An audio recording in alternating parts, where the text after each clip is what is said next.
우즈베키스탄이 역사상 첫 월드컵 본선 진출을 이뤄낸 그 놀라운 성공 뒤에 한국에 숨겨진 영향력이 있었다는 사실 알고 계셨나요? 전 세계 축구계가 충격에 빠졌습니다. 그동안 월드컵 본선 무대를 한 번도 밟아보지 못했던 우즈베키스탄이 마침내 2026년 북중미 월드컵 티켓을 거머쥔 것입니다. 카타르를 상대로 한 마지막 예선 경기에서 3대 0이라는 압도적인 승리를 거두며 조 2위를 확정짓는 순간 우즈베키스탄 전역은 그야말로 축제의 도가니가 되었습니다. 하지만 이 역사적인 성취 뒤에는 대부분의 사람들이 모르는 놀라운 진실이 숨어 있었습니다. 우즈베키스탄 축구계 내부 관계자들의 증언에 따르면 이번 성공의 결정적 요인 중 하나는 바로 한국 축구의 체계적인 노하우 전수였다고 합니다.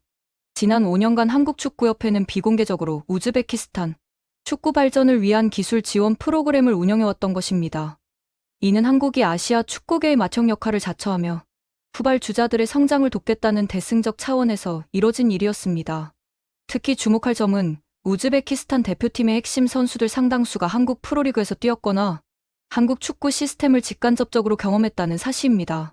이번 월드컵 진출의 주역인 엘도르 쇼무로도프 같은 경우 과거 한국의 한 프로팀에서 짧은 기간이나마 훈련을 받았던 경험이 있었고 그때 습득한 한국식 축구 철학이 이번 성공의 토대가 되었다고 현지 언론들이 보도하고 있습니다. 더욱 놀라운 것은 우즈베키스탄 축구협회가 한국의 유소년 육성 시스템을 그대로 벤치마킹했다는 점입니다. 한국이 지난 30년간 구축해온 체계적인 청소년 축구 아카데미 시스템, 그리고 학교 축구와 클럽 축구의 유기적 연계 방식을 우즈베키스탄이 자국 실정에 맞게 각색하여 도입한 것입니다. 이러한 시스템 개혁의 결과물이 바로 지금의 우즈베키스탄 대표팀이라는 것이 축구 전문가들의 중론입니다. 한국 축구계의 한 베테랑 지도자는 익명을 조건으로 이렇게 증언했습니다. 우즈베키스탄 축구협회에서 몇 년 전부터 지속적으로 한국의 축구 발전 모델에 대해 문의해왔다. 특히 박지성, 손흥민으로 이어지는 한국 축구의 해외 진출 성공 사례를 깊이 연구했고 우리의 멘털 트레이닝 방식과 전술적 유연성에 대해서도 많은 관심을 보였다. 실제로 우즈베키스탄이 이번 예선에서 보여준 경기 운영 방식을 자세히 살펴보면 한국 축구의 DNA가 곳곳에서 발견됩니다. 강인한 체력을 바탕으로 한 끝없는 전진 압박, 세트피스 상황에서의 정교한 움직임, 그리고 무엇보다 막판 결정력 등은 모두 한국 축구가 오랜 세월에 걸쳐 완성해온 전매 특허와 흡사한 모습입니다. 우즈베키스탄의 헥토르 쿠페르 감독 역시 한국 축구에 대해 각별한 애정을 표현해왔습니다. 그는 과거 한 인터뷰에서 아시아 축구의 발전을 논할 때 한국을 빼놓고는 이야기할 수 없다.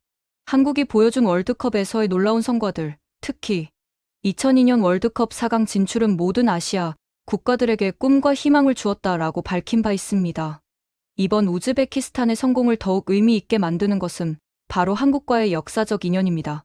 두 나라는 고대 실크로드 시절부터 이어져온 깊은 문화적 교류의 역사를 가지고 있으며 현재도 다양한 분야에서 활발한 협력 관계를 유지하고 있습니다.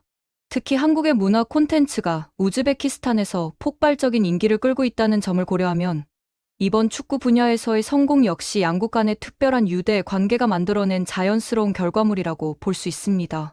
우즈베키스탄의 월드컵 본선 진출 소식이 전해지자 가장 먼저 축하 메시지를 보낸 나라 중 하나가 바로 한국이었습니다.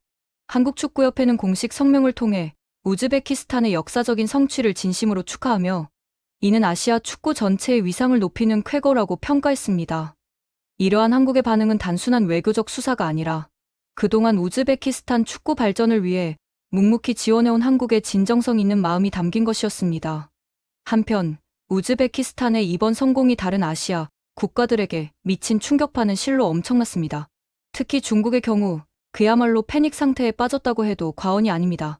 중국은 이번 2026 월드컵 예선에서 아시아에 배정된 8.5개의 티켓 중 하나를 당연히 차지할 것이라고 자신만만해했습니다. 실제로 피파가 월드컵 참가국을 48개국으로 확대한 것도 중국과 같은 거대 시장의 참여를 염두에 둔 조치였기 때문입니다.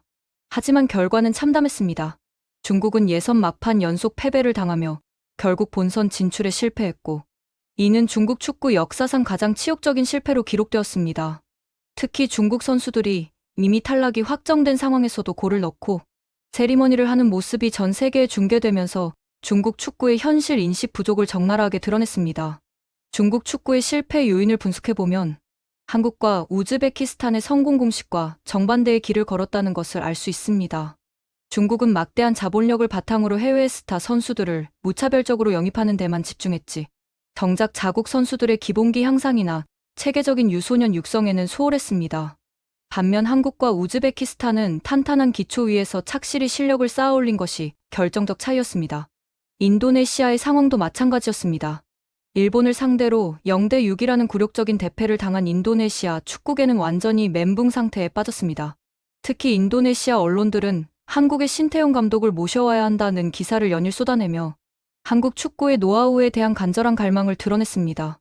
이는 한국 축구가 아시아에서 차지하는 위상이 얼마나 높은지를 보여주는 대목입니다. 우즈베키스탄의 성공을 더욱 돋보이게 만드는 것은 그들이 보여준 경기 내용의 완성도입니다. 특히 카타르와의 결정적인 마지막 경기에서 보여준 모습은 가히 예술적이었습니다. 전반 20분 쇼무로도프의 선제골부터 시작해서 후반 아메도프의 연속 2골까지 모든 득점 과정이 정교한 팀워크의 산물이었습니다. 특히 아메도프의 마지막 골인 30m 장거리 슛은 그야말로 환상적이었습니다. 공이 골대를 향해 날아가는 순간 경기장 전체가 숨을 죽였고 골망을 흔드는 순간 스타디움이 마치 지진이 난 것처럼 흔들렸습니다. 이 골이 터지는 순간을 본 축구 전문가들은 마라도나의 전설적인 골을 연상시킨다며 극찬을 아끼지 않았습니다. 우즈베키스탄 축구의 발전 과정을 살펴보면 그들이 얼마나 체계적으로 준비해왔는지 알 수 있습니다.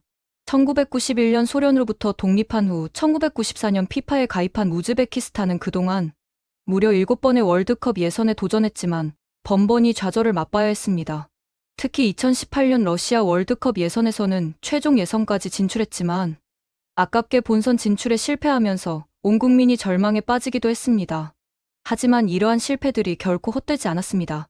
우즈베키스탄 축구협회는 매번 실패할 때마다 철저한 원인 분석을 통해 부족한 점들을 보완해 나갔고 특히 한국 축구의 성공 사례를 깊이 연구하며 벤치마킹해왔습니다. 그 결과 2019년 아시안컵 16강 진출, 2023년 20세 이하 아시안컵 우승 등 단계적인 성과를 거두며 이번 월드컵 본선 진출의 토대를 마련할 수 있었습니다. 우즈베키스탄 축구의 성공 비결을 좀 더 구체적으로 분석해보면 먼저 철저한 피지컬 트레이닝을 들 수 있습니다. 우즈베키스탄 선수들의 체력과 지구력은 아시아 최정상급 수준으로 평가받고 있는데 이는 한국이 지난 수십 년간 축적해온 과학적 체력 훈련 방법론을 도입한 결과입니다. 특히 고지대 훈련과 인터벌 트레이닝을 접목한 우즈베키스탄만의 독특한 훈련법은 국제 축구계에서도 주목받고 있습니다. 두 번째로는 멘털 관리의 전문화입니다. 그동안 크고 작은 실패를 겪으면서 우즈베키스탄 선수들은 강인한 정신력을 키워왔고 여기에 한국의 스포츠 심리학 전문가들이 개발한 멘털 트레이닝 프로그램을 접목하면서 최적의 시너지 효과를 낼 수 있었습니다. 실제로 카타르와의 마지막 경기에서도 우즈베키스탄 선수들은 극도의 긴장감 속에서도 흔들림 없는 모습을 보여줬는데 이는 철저한 멘털 관리의 결과물이었습니다. 세 번째는 전술적 유연성입니다. 우즈베키스탄은 상대와 상황에 따라 다양한 전술 시스템을 구사할 수 있는 능력을 갖추고 있습니다. 이는 한국이 오랜 세월에 걸쳐 완성해온 상황 적응형 축구의 영향을 받은 것으로 분석됩니다. 특히 세트피스 상황에서의 다양한 변화와 패턴은 상대팀들로 하여금 예측하기 어렵게 만드는 강력한 무기가 되고 있습니다. 네 번째는 팀워크와 조직력입니다. 우즈베키스탄 대표팀의 가장 큰 장점 중 하나는 개인보다는 팀을 우선시하는 희생정신입니다. 이는 한국 축구의 전통적인 장점이기도 한데 우즈베키스탄이 이를 완벽하게 체화한 것입니다.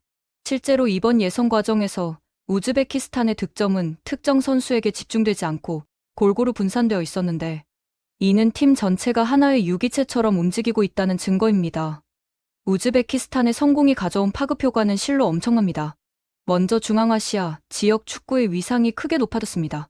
그동안 카자흐스탄, 키르기스스탄, 타지키스탄 등 인근 국가들은 축구에서 큰 존재감을 드러내지 못했는데 우즈베키스탄의 성공을 보며 큰 자극을 받고 있습니다. 특히 카자흐스탄의 경우 최근 우즈베키스탄의 성공 모델을 벤치마킹하기 위한 전담팀을 꾸렸다고 알려져 있습니다. 피파 입장에서도 이번 우즈베키스탄의 진출은 매우 환영할 만한 일입니다. 그동안 월드컵이 특정 지역이나 국가들에만 집중되는 경향이 있었는데 우즈베키스탄과 같은 신흥 축구 국가의 등장은 월드컵의 진정한 글로벌화를 의미하기 때문입니다. 실제로 피파 관계자들은 우즈베키스탄의 첫 월드컵 참가는 축구의 보편성과 가능성을 보여주는 상징적 의미가 크다고 평가했습니다. 마케팅 관점에서도 우즈베키스탄의 월드컵 진출은 큰 주목을 받고 있습니다. 3,400만 명의 인구를 가진 우즈베키스탄은 중앙아시아 최대 시장이며 특히 젊은 인구 비율이 높아 향후 성장 잠재력이 매우 큰 시장으로 평가받고 있습니다. 월드컵 본선 진출로 인해 우즈베키스탄 내에서의 축구 인기가 더욱 높아질 것으로 예상되며 이는 곧 새로운 비즈니스 기회로 이어질 것입니다. 우즈베키스탄 정부의 축하와 보상도 역대급 수준입니다. 미르지요예프 대통령은 긴급 기자회견을 열고 선수들은 국가의 영웅이며 영원히 기억될 것이라고 선언했습니다. 각 선수들에게는 고급 승용차와 함께 국가 최고 훈장이 수여되며 평생 연금까지 지급된다고 발표했습니다. 이는 우즈베키스탄 스포츠 역사상 전례 없는 파격적인 대우입니다. 민간 기업들의 축하 러시도 이어지고 있습니다. 우즈베키스탄 최대 통신사인 우셀텔레콤은 선수들에게 평생 무료 통신 서비스를 제공하겠다고 발표했고 여러 건설 회사들은 선수들에게 고급 아파트를 무상으로 제공하겠다고 나섰습니다. 심지어 우즈베키스탄 국영항공사는 선수들과 가족들에게 평생 무료 항공권을 약속하기도 했습니다. 이러한 국가적 차원의 지원과 관심은 우즈베키스탄 축구의 지속적인 발전에 큰 도움이 될 것으로 예상됩니다. 특히 젊은 선수들에게는 큰 동기부여가 될 것이며 이는 곧 우즈베키스탄 축구의 미래를 더욱 밝게 만들 것입니다. 2026년 북중미 월드컵에서 우즈베키스탄이 보여줄 모습에 대한 기대감도 점점 커지고 있습니다. 쿠페르 감독은 겸손하게 일단 본선에서 1승만 거두면 성공이라고 말했지만 축구 전문가들은 우즈베키스탄의 가능성을 훨씬 높게 평가하고 있습니다. 실제로 우즈베키스탄의 현재 전력을 객관적으로 분석해보면 조편성에 따라서는 충분히 16강 진출도 노려볼 수 있는 수준입니다. 특히 우즈베키스탄의 세트피스 능력은 월드컵 본선에서도 큰 무기가 될 것으로 전망됩니다. 이번 예선에서 우즈베키스탄이 기록한 세트피스 득점률은 무려 35%에 달했는데 이는 아시아 최고 수준을 넘어 세계적 수준이라고 할 수 있습니다. 이러한 능력은 월드컵 본선의 짧은 토너먼트에서 결정적인 순간에 큰 힘을 발휘할 것입니다. 수비 조직력 역시 우즈베키스탄의 강점입니다. 이번 예선 전체를 통틀어 우즈베키스탄이 허용한 실점은 단 3골에 불과했는데 이는 전 아시아 예선 참가국 중 최소 기록입니다. 특히 중요한 경기에서의 집중력과 조직력은 월드컵 본선에서도 충분히 통할 것으로 예상됩니다. 우즈베키스탄의 성공이 한국 축구에 주는 시사점도 많습니다. 비록 한국이 이미 11회 연속 월드컵 본선에 진출하는 등 아시아 축구의 선두주자 역할을 해왔지만 우즈베키스탄의 성공을 보며 더욱 발전해야 할 부분들을 발견할 수 있습니다. 첫째, 지속적인 혁신의 중요성입니다. 우즈베키스탄이 보여준 것처럼 안주하지 않고 끊임없이 새로운 것을 시도하는 자세가 필요합니다. 한국 축구도 기존의 성공에 만족하지 말고 더욱 진보된 시스템과 전술을 개발해 나가야 합니다. 둘째, 아시아 축구 발전에 대한 리더십입니다. 한국이 우즈베키스탄의 성공에 기여했듯이 앞으로도 아시아 축구 전체의 발전을 위한 리더 역할을 계속해 나가야 합니다. 이는 장기적으로 한국 축구에도 도움이 될 것입니다. 셋째, 유소년 육성의 지속적인 투자입니다. 우즈베키스탄의 성공 사례에서 보듯이 체계적인 유소년 육성이야말로 축구 발전의 핵심입니다. 한국도 이 부분에 대한 투자를 게을리해서는 안 됩니다. 넷째, 해외 진출 선수들에 대한 체계적인 관리입니다. 우즈베키스탄 선수들 중 상당수가 해외 리그에서 경험을 쌓은 것이 이번 성공의 요인 중 하나였습니다. 한국도 해외 진출 선수들과의 연계를 더욱 강화해야 합니다. 우즈베키스탄의 월드컵 진출이 전 세계 축구계에 미친 영향도 주목할 만합니다. 특히 유럽의 스카우터들은 벌써부터 우즈베키스탄 선수들에게 큰 관심을 보이고 있습니다. 실제로 몇몇 유럽 클럽들이 이미 우즈베키스탄 대표팀, 주요 선수들의 대한 영입 의사를 타진했다는 소식도 들려오고 있습니다. 이는 우즈베키스탄 축구에게는 새로운 기회이자 도전이 될 것입니다. 주요 선수들의 해외 진출이 늘어나면서 리그 전체의 수준 향상과 함께 새로운 재능들의 발굴도 가속화될 것으로 예상됩니다. 동시에 기존 핵심 선수들을 얼마나 잘 관리하느냐가 앞으로의 성패를 좌우할 중요한 요소가 될 것입니다. 우즈베키스탄의 성공은 또한 아시아 축구 전체의 경쟁력 향상에도 기여하고 있습니다.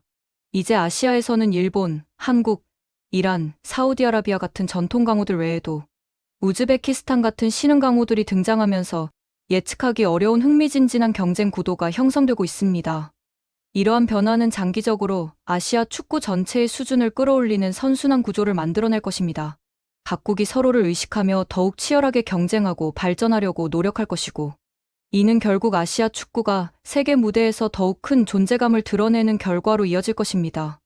우즈베키스탄의 월드컵 진출이 가져온 또 다른 의미는 꿈의 실현이라는 상징적 가치입니다. 그동안 불가능해 보였던 일들이 체계적인 준비와 끈질긴 노력을 통해 현실이 될 수 있다는 것을 보여준 것입니다. 이는 비단 축구뿐만 아니라 모든 분야에서 도전하는 사람들에게 큰 영감을 주고 있습니다. 특히 우즈베키스탄과 비슷한 환경에 있는 다른 개발도상국들에게는 더욱 특별한 의미가 있습니다. 막대한 자본이나 최첨단 시설이 없어도 올바른 방향성과 체계적인 계획, 그리고 포기하지 않는 의지만 있다면 얼마든지 기적을 만들어낼 수 있다는 것을 증명해 보인 것입니다.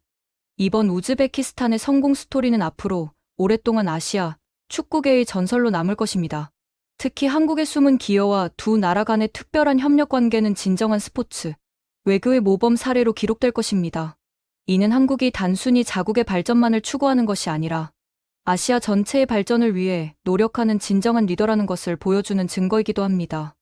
2026년 북중미 월드컵에서 우즈베키스탄이 어떤 모습을 보여줄지 벌써부터 전 세계가 주목하고 있습니다. 비록 월드컵 첫 출전이지만 그들이 지금까지 보여준 놀라운 발전 속도를 고려하면 결코 만만하게 볼 상대가 아닙니다. 특히 한국의 노하우가 접목된 그들의 축구는 분명히 월드컵 무대에서도 많은 사람들을 깜짝 놀라게 할 것입니다. 우즈베키스탄의 역사적인 월드컵 진출, 그 뒤에 숨어있던 한국의 영향력과 두 나라 간의 아름다운 협력 스토리를 통해 우리는 진정한 스포츠 정신이 무엇인지 다시 한번 깨닫게 됩니다. 경쟁은 하되 함께 발전하고 성공의 기쁨을 나누며 서로를 격려하는 것이야말로 스포츠가 추구해야 할 진정한 가치인 것입니다. 재밌게 보셨다면 구독과 좋아요, 알림 설정 부탁드립니다.